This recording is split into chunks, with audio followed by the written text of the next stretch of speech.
الحمد لله رب العالمين،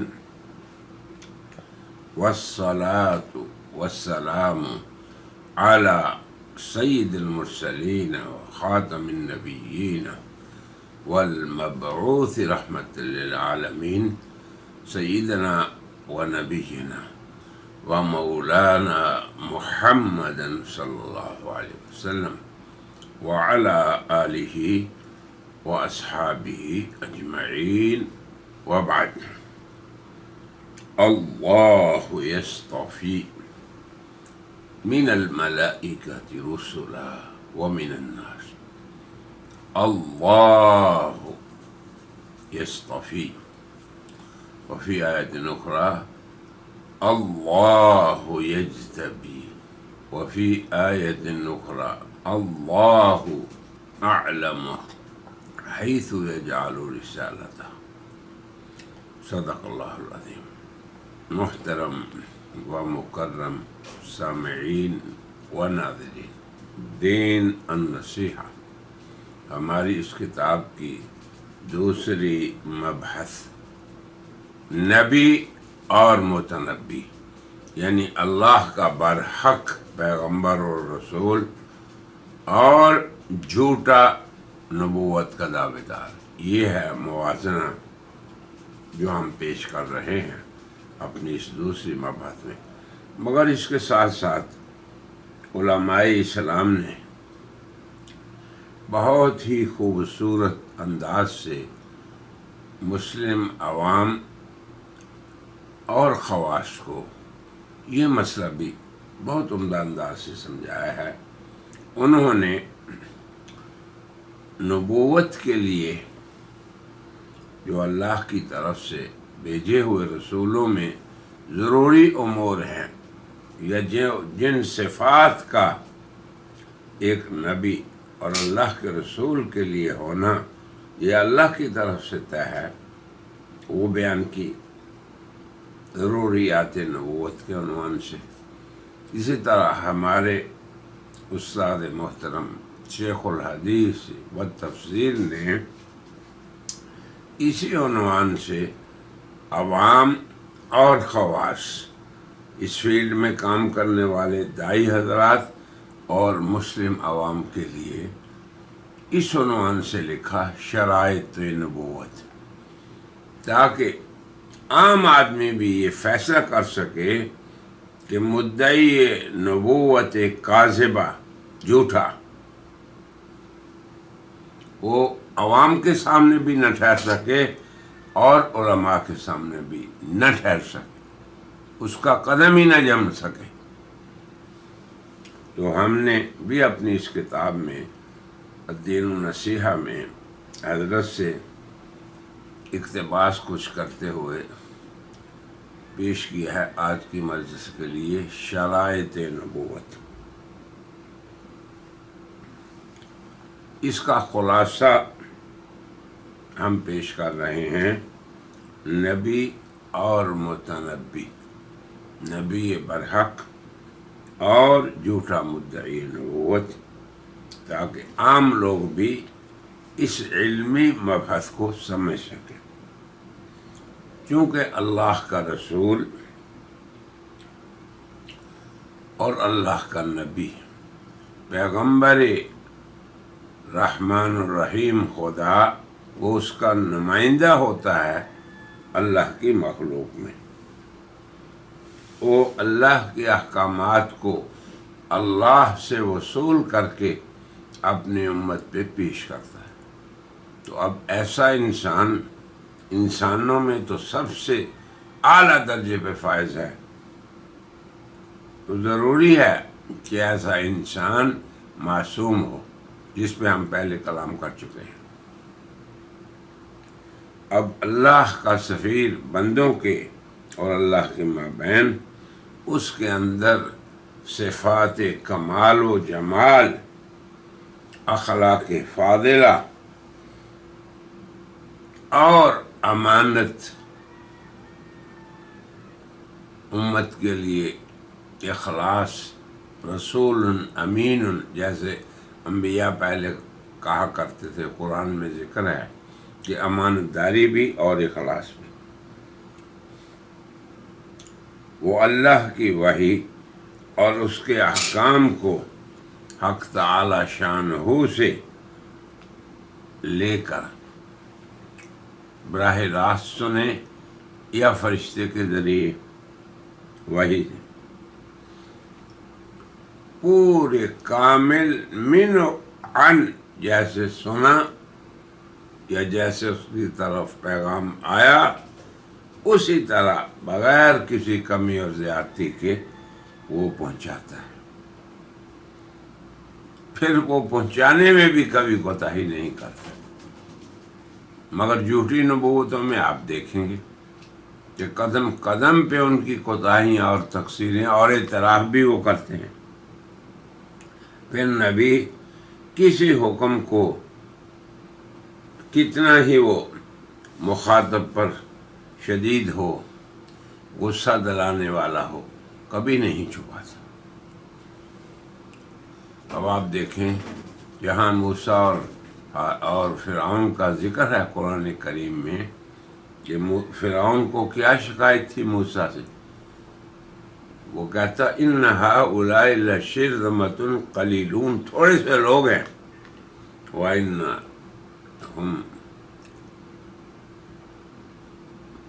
وَإِنَّا لَجَمِيعٌ حَاذِرُونَ،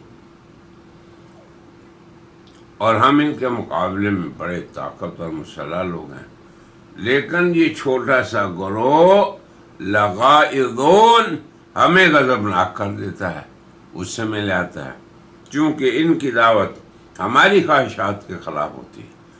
تو نبی اتنا باہمت، معصوم، قوت والا اور شجاع انسان ہوتا ہے، ہر خوبی اس میں کمال کی ہوتی ہے۔ یہ صفات بنیادی طور پہ اچھے انسان کی ہیں، اس میں عدل ہو، انصاف ہو، شجاعت ہو، عفت ہو۔ یاد رکھیں یہ بنیادی 4 صفات ہیں۔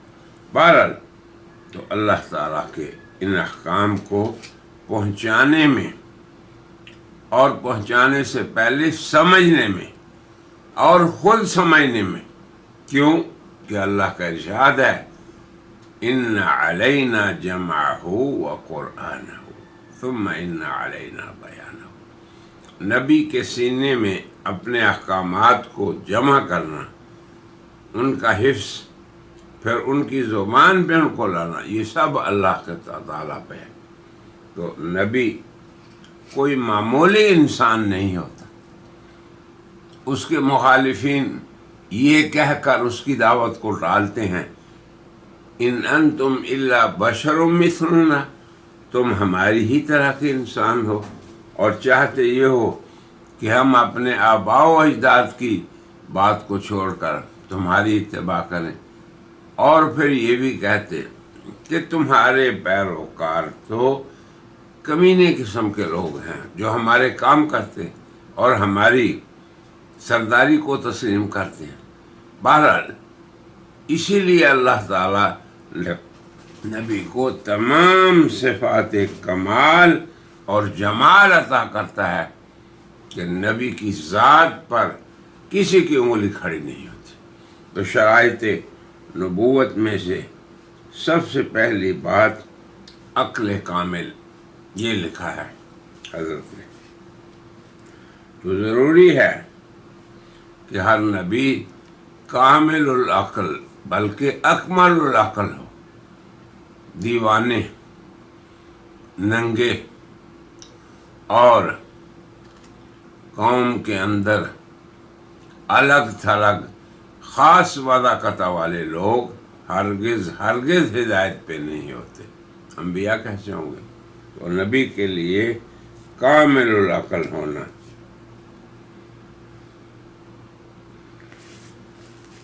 کوئی شخص کیسے ہمت کرے گا کہ وہ عقل میں پورا ہو اور ناقص العقل کی اتباع کرے؟ اللہ تعالیٰ کی طرف سے یہ قانون قدرت ہے اس کا۔ کوئی شخص غبی ہو، عقل پوری نہ رکھتا ہو، سمجھ پوری نہ رکھتا ہو اور کل کو دعوی نبوت کر بیٹھے۔ دوسری شرط حضرت نے جو لکھی ہے وہ ہے حفظ کامل، نبی اکمل الحفظ ہو۔ نبی کے حافظے کا بھی اللہ تعالی خود تکفل فرماتے ہیں۔ معاذ اللہ، اگر نبی کا حافظہ خراب ہو تو وہ کیسے اللہ کے پیغام کو کامل طور پہ پہنچا سکتا ہے؟ اب آپ خود دیکھیں کہ جناب نبی کریم صلی اللہ علیہ وسلم کو اللہ کیا خطاب فرماتے ہیں؟ تو جب حضرت جبریل علیہ السلام الفاظ وحی لاتے تو حدیث میں ہے کہ حضور صلی اللہ علیہ وسلم ان کے ساتھ ساتھ پڑھتے، مبادا کوئی قرآن سے میں بھول نہ جاؤں یا رہ نہ جائے کوئی لفظ، تو اس پہ یہ آیت نازل ہوئی لا تحرک به لسانک لتعجل به۔ آپ اس قرآن کے پڑھنے میں اپنی زبان کو جلدی حرکت میں نہ لائیں، کیونکہ اپنی وحی کو جمع کر کے اس کو مکمل آپ کے سینے میں حفظ کر دینا یہ بھی اللہ تعالیٰ کی ذمہ داری ہے۔ تو نبی کا اکمل الحفظ ہوتا ہے اللہ۔ اسی لیے اللہ تعالیٰ نے فرمایا سنقرئک، ہم ایسا آپ کو پڑھائیں گے فلا تنسا، کہ آپ بھولیں گے نہیں، الا ماشاء اللہ، مگر جو اللہ چاہے۔ تو نبوت کی تیسری شرط انہوں نے لکھی کہ علم کامل، نبی کا علم کامل اور مکمل ہوتا ہے۔ امت میں اس لحاظ سے اس سے بڑا اور کوئی شخص نہیں ہوتا۔ اب آپ دیکھیں کہ ہمارے اس بر صغیر کے خطے میں جو مدعی نبوت کاذبہ پیدا ہوا اور جس شخص نے متنبی بن کے اس خطے کے بہت سے انسانوں کو اپنا امتی بنا لیا، وہ کہہ رہا ہے کہ میں تمام اولین اور آخرین سے علوم میں بڑا ہوا ہوں۔ تو کیسے اس کا دعویٰ؟ اسی لیے تو آپ نے فرمایا تھا کہ مدعی نبوت جو ہے اس کے لیے کذاب و دجال ہونا ضروری ہے، اور وہ ہوگا۔ اب آپ دیکھیں میرے صاحب کا یہ دعویٰ حقیقت الوحی صفحہ 715، تذکرہ صفحہ نمبر 192 میں۔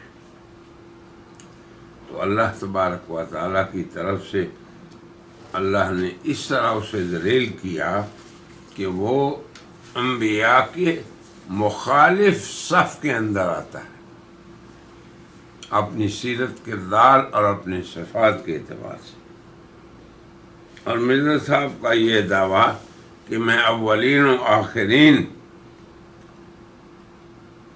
سے علوم میں بڑا ہوں، یہ بدیہی البطران ہے جس کو سوائے بیوقوف یا نادان انسان کے اور کوئی قبول نہیں کرتا۔ آج بھی آپ قادیانی مربیوں کو پوچھ لیں کہ کیا مرزا صاحب جن کی نبوت کے تم ٹھیکیدار بنے ہوئے ہو اور جن کے خلفاء کے تم آگے نمائندہ بن کر عوام کو گمراہ کر رہے ہو، کیا مرزا صاحب اولین و آخرین کے علوم سے بڑے ہوئے تھے؟ وہ سب کہیں گے کہ یہ جھوٹ ہے، کیونکہ وہ خود مرزا صاحب کی کتابوں کو پڑھتے ہیں، دلیر کے فقیر ہیں۔ نبی کریم صلی اللہ علیہ وسلم اللہ تعالیٰ کا معجز کلام لے کر آئے، جو ساری دنیا کے سامنے ہے، کرے کوئی مقابلہ علمی طور پر قرآن کا، پھر حضرت صلی اللہ علیہ وسلم کی حدیث مبارکہ فصیح و ترین، بلیغ و ترین، اور قرآن کے بعد اپنا مقام رکھتی ہے اس کائنات ہستی میں۔ آپ کے خطبات ادب اور فصاحت اور بلاغت کے اعتبار سے ان کا کوئی موازنہ نہیں۔ تو یہ دعویٰ کیا آپ صلی اللہ علیہ وسلم نے، اوتیت جوامع الکلم، اللہ نے مجھے جوامع الکلم عطا کی ہے، یعنی تھوڑی سی بات بہت بڑے معنی کے ساتھ اللہ نے حضور کی زبان پہ جاری فرمایا۔ اب کیسے کوئی بدبخت یہ کہہ سکتا ہے کہ میں اولین اور آخرین کے علوم میں بڑا ہوا ہوں؟ تو یہ خود اس کی صفاحت اور اس کی بلادت کی نشانی ہے۔ نبی کی چوتھی صفت یہ ہے کہ اس کی عصمت مستمر ہوتی ہے، ہر حال اور ہر وقت میں وہ مکمل طور پہ معصوم اور پھر معصوم رہتا ہے آخر زندگی تک۔ یہ اللہ تعالیٰ کی حکمت ہے کہ وہ نبی کی حفاظت اور عصمت کا تحفظ خود فرماتا ہے کہ نبی نے دنیا کے اندر امت کے افراد کے لیے نمونہ بننا ہے، اور اس کی سیرت کو امتیوں نے اپنانا ہے، اور سیرت کا کوئی گوشہ آپ صلی اللہ علیہ وسلم کا مخفی نہیں۔ حضرات امہات المومنین نے نبی کریم صلی اللہ علیہ وسلم کی گھر کی زندگی کو، سونے اور جاگنے کی زندگی کو، گھر کے اندر مختلف اعمال اور اپنے اہل خانہ کے ساتھ ان کی شراکت پورے طور پر بیان کیا، اور حضرات صحابہ نے بھی۔ اسی لیے اللہ نے فرمایا لَقَدْ كَانَ لَكُمْ فِي رَسُولِ اللَّهِ أُسْوَةٌ حَسَنَةٌ، کہ تمہارے لیے جناب محمد رسول اللہ اسوہ حسن ہے، اس لیے کہ ان کی زندگی میں عصمت اللہ کی تکفل اور اس کی ذمہ داری سے ہے، اور پھر وہ ہمیشہ معصوم ہے۔ پانچویں شرط حضرت شیخ نے جو لکھی وہ صداقت اور امانت ہے۔ نبی صادق اور امین ہوتا ہے۔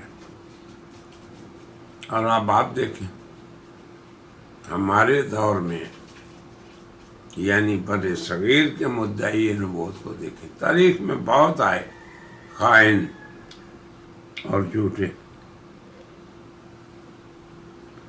بلکہ مرزا غلام احمد قادیانی مدعی نبوت جو کاذب تھا، اس پہ تو مستقل ان کے کذبات پہ کتابیں لکھی گئی، اور صفحات کے صفحات ان کے جھوٹوں پہ اور ان کے کذبات پہ مدون ہو چکے۔ ہم نے بھی اپنی تالیف جہاں پہ ہم نے مقارنہ کیا مقالات مکیہ میں مرزا کے کذبات پہ مستقل فصل لکھے۔ پھر آگے چھٹی بات جو شرط لکھی وہ یہ لکھی عدم توریث، نبی کے وارث نہیں ہوتے۔ جناب رسول اللہ صلی اللہ علیہ وسلم نے فرمایا نحن معاشر الانبیاء، ہم گروہ انبیاء، اول سے لے کے خاتم النبیین تک ہم کیا ہیں؟ لا نرث، نہ ہم کسی کے وارث ہوتے ہیں ولا نورث، نہ کوئی ہمارا وارث ہوتا ہے۔ اب آپ دیکھ لیں اسی سے کہ مرزا غلام احمد قادیانی نے 125 سال پہلے جو نبوت کا دعویٰ کیا، اب اس کی گدی اور اس کے لیے جمع ہونے والا اموال و دولت وہ انہی کی اولاد میں تقسیم ہو رہا ہے۔ تو یہ حدیث متواتر ہے کہ انبیاء علیہم السلام کی جماعت ایسا پاک گروہ ہے جو نہ کسی کا وارث ہوتا ہے نہ اس کا کوئی وارث ہوتا ہے۔ اسی سے آپ پکڑ لیں مرزا غلام احمد قادیانی مدعی نبوت کذاب و دجال۔ چھٹی شرط نبی کا زہد، دنیا کی شہوات و لذات سے بے تعلق ہونا۔ نبی کھاتا بھی ہے پیتا بھی ہے۔ وَلَقَدْ أَرْسَلْنَا رُسُلًا مِّن قَبْلِكَ، اللہ کا خطاب ہے حضور صلی اللہ علیہ وسلم کو کہ بے شک ہم نے آپ سے پہلے رسول بھیجے۔ وَجَعَلْنَا لَهُمْ أَزْوَاجًا، ان کی بیویاں تھیں، وَذُرِّيَّةً بچے تھے۔ پھر یہ بھی فرمایا یَأْکُلُونَ الطَّعَامَ، کھانا کھاتے تھے، یَمْشُونَ فِی الْأَسْوَاقِ، بازاروں میں پھرتے تھے، انسانی ضروریات تھیں ان میں، مگر نبی دنیا سے زاہد اور لا تعلق ہوتا۔ اب آپ خود دیکھ لیں کہ اللہ پاک نے حضور صلی اللہ علیہ وسلم کو احد پہاڑ پیش کیا کہ اسے سونا بنا دیں، اور پیش کرنے والا خالق قادر مطلق باری جس نے ان پہاڑوں کو وجود بخشا زمین کے اوپر میخیں لگا کے، وہ نہیں کر سکتا۔ مگر حضور نے کیا فرمایا؟ مالی ولی دنیا، میرا دنیا سے کیا تعلق، میں تو ایک مسافر ہوں، درخت کے سائے میں تھوڑی دیر کے لیے سایہ لینے کے لیے بیٹھ کے۔ اسے کہتے ہیں زہد، یعنی دنیا اور آخرت میں رغبت۔ 8ویں بات یہ لکھی کہ نبی اپنی قوم میں عالی النسب ہوتا ہے، حسب نسب کے اعتبار سے اعلیٰ اور برتر ہوتا ہے۔ اب آپ خود دیکھ لیں کہ جب ہرقل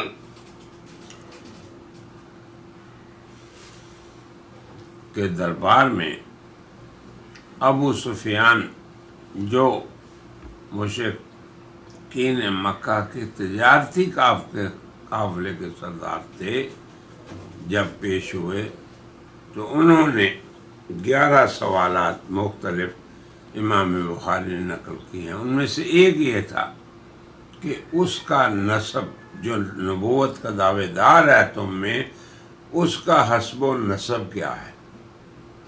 تو کیا کہا ابو سفیان نے؟ سوال یہ تھا کیف نسبہ فیکم، کیسے اس کا نسب ہے؟ تو اس نے کہا ہوا فی النسب ما لا نفضل علیہ غیرہ، ہوا فی النسب اتنا عالی النسب ہے کہ اس کے نسب میں کوئی دوسرا اس سے اوپر نہیں۔ ہرقل نے کیا کہا؟ وَكَذَلِكَ الرُّسُلُ تُبْعَثُ فِي أَحْسَابِ قَوْمِهَا، اسی طرح اللہ کے انبیاء علیہم السلام اپنی قوموں میں عالی النسب ہوتے ہیں۔ اور 9ویں شرط یہ لکھی کہ نبی مرد ہوتا ہے، کیونکہ اللہ کا ارشاد ہے وَمَا أَرْسَلْنَا مِن قَبْلِكَ إِلَّا رِجَالًا نُوحِي إِلَيْهِمْ، کہ ہم نے آپ سے پہلے جتنے انبیاء مبعوث کیے وہ سب کے سب رجال تھے، مرد تھے۔ اب آپ کو پتہ ہی ہے کہ مرد کے مقابلے میں عورت عقل و دین میں ناقص ہوتی ہے، تو کیسے روا رکھا جاتا کہ وہ نبی بنے؟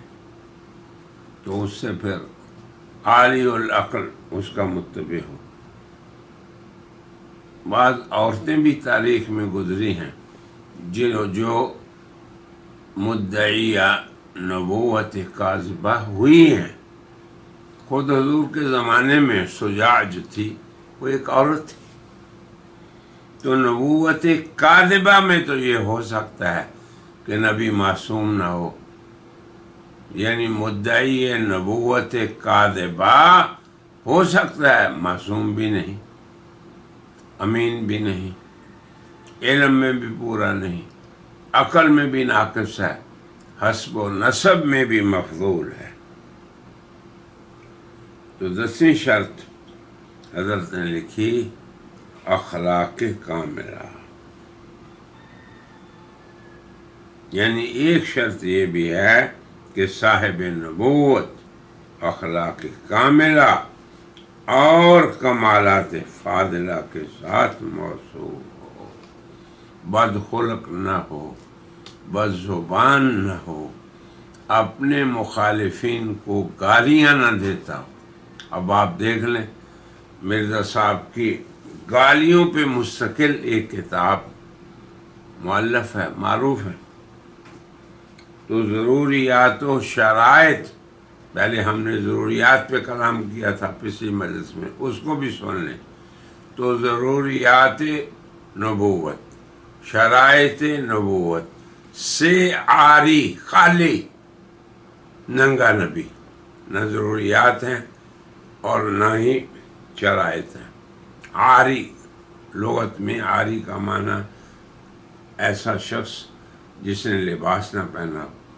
تو مدعی نبوت شرائط اور ضروریات سے عاری ہر وہ مدعی نبوت ہے جو جناب محمد رسول اللہ کے بعد دعویٰ کرے گا قیامت تک. کذاب و دجال ٹھہرایا گیا وہ جناب محمد رسول اللہ کی زبان پہ، صادق و امین کی زبان پہ، اور آپ تجربہ بھی کر لیں. تو یہ عاری نبوت ہمارے اس دور میں مرزا غلام احمد قادیانی کی نبوت ہے. بلکہ اگر میں یہ کہوں کہ یہ نرالی نبوت ہے، جس میں مرزا صاحب کی اپنی تحریرات میں آپ دیکھیں گے کہ وہ مدعی نبوت بھی ہیں اور غیر معصوم بھی، جنہیں رحمان الرحیم کی طرف سے بالکل تائید حاصل نہیں، سراسر خالی ہے اللہ کی تائید سے. وعدہ کرتے ہیں یہ ہوگا اور اللہ تبارک و تعالی ضرور اس کی مخالفت کرتے ہیں. پوری سیرت میں دیکھیں، پڑھ لیں. خود جو دعویٰ کرتے ہیں کہ یہ نص ہے جو مجھ پہ اتری، اس کو سمجھتے نہیں، لوگوں سے پوچھتے ہیں. پھر وہ جو نص کہتے ہیں کہ یہ میری وحی اور الہام ہے، وہ یقیناً اپنے سیغے اور لفظ اور نظم کے اعتبار سے بھی یہ نظر آتا ہے کہ یہ مرزا صاحب کی اپنی صنعت اور وضع ہے. مرزا صاحب تو اپنے مرد ہونے کے بھی منکر ہو گئے. پھر خود ہی ان عقائد میں تبدیلی کی اور دعویٰ بھی کیا اور ظاہر بھی کیا کہ مجھ سے پہلے کسی کو سمجھ نہیں آئی کہ عیسیٰ علیہ السلام ان کا آسمانی رفع ہوا اور وہ زندہ ہیں. کسی کو سمجھ نہیں، مجھے سمجھ آئی ہے. تو خود مرزا صاحب اسلامی مسلمات کو تبدیل کرنے کا اعلان بھی کرتے ہیں، جبکہ آدم سے لے کے آخری نبی تک اصول دین، عقائد، اللہ کی ذات پہ ایمان، آخرت پہ ایمان، قضاء و قدر پہ ایمان، اس کے رسولوں، فرشتوں، کتابوں، تو ان کے اندر کوئی تبدیلی نہیں. مگر مرزا صاحب ہیں ایسے مدعی نبوت کہ جو ان میں بھی تبدیلی کرتے ہیں۔ کتنی بار ہم آپ کے سامنے مرزا صاحب کی ان تبدیلیوں کی مثالیں پیش کر چکے ہیں۔ آج کی ہماری اس مجلس سے غرض یہ ہے کہ اللہ کرے کہ یہ حضرات جو یہ دعویٰ کرتے ہیں کہ ہم ان کی امت ہیں، سمجھیں اور سدھریں اور اپنے اس تعلق کو جو ان نے مرزا صاحب کے ساتھ قائم کر رکھا ہے اس کو منقطع کر کے اس نبی کی نبوت کی اس رحمت للعالمین کی رحمت کے سائے میں آ جائیں، جس میں یہ تمام صفات علی وجہ الاتم موجود ہیں۔ معصوم کامل، عقل کامل کے حامل، اکمل الحفظ، دائمی عصمت، دنیا سے زاہد، آخرت میں راغب۔ تو جتنی بھی ہم نے شرائط اور ضروریات ذکر کی، یہ سب کی سب علماء نے حضور اکرم صلی اللہ علیہ وسلم کی ذات گرامی کو سامنے رکھ کے ہی ترتیب و تشکیل دی۔ تو ہماری دعا ہے کہ ہماری یہ سادہ سی گفتگو ابنائے قادیانیت وہ مربی ہوں یا عام، اللہ تعالیٰ ان کے دل میں اسے ڈال دے۔ اور ہماری خواہش ہے جیسے رسول اللہ صلی اللہ علیہ وسلم نے فرمایا بھی ہے، الدین والنصیحہ، دین بھلائی کا نام ہے۔ تو یہ ہماری خواہش ہے، اور اس کے ساتھ ساتھ اللہ سے دعا بھی ہے کہ اللہم اہدہم، اللہم ثبتنا، اللہ ہمیں اپنے ان عقائد پہ ثابت رکھ، واہدہم، اور انہیں ہدایت دے، ہمیں ذریعے کے طور پہ استعمال کر لے۔ وما ذلک علی اللہ بعزیز، کوئی مشکل نہیں اللہ کی رحمت میں۔ وآخر دعوانا ان الحمد للہ رب العالمین۔